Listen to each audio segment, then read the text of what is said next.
আমি একটা ছোট্ট দেশলাইয়ের কাঠি, এত নগণ্য হয়তো চোখেও পড়ি না।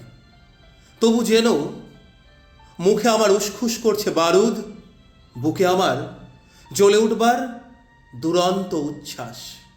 আমি একটা দেশলাইয়ের কাঠি।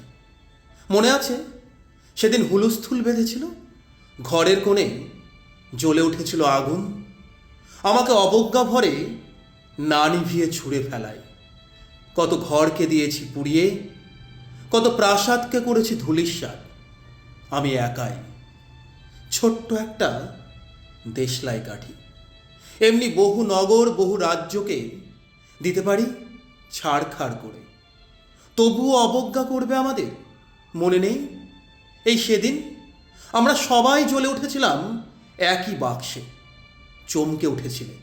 আমরা শুনেছিলাম তোমাদের বিবর্ণ মুখের আর্তনাদ। আমাদের কি অসীম শক্তি তা তো অনুভব করেছ বারংবার। তবু কেন বোঝো না আমরা বন্দি থাকবো না তোমাদের পকেটে পকেটে। আমরা বেরিয়ে পড়ব, আমরা ছড়িয়ে পড়ব শহরে গঞ্জে গ্রামে, দিগন্ত থেকে দিগন্তে। আমরা বারবার জ্বলি নিতান্ত অবহেলায়, তা তো তোমরা জানোই। কিন্তু তোমরা তো জানো না কবে আমরা জ্বলে উঠব সবাই শেষবারের মতো। ধন্যবাদ।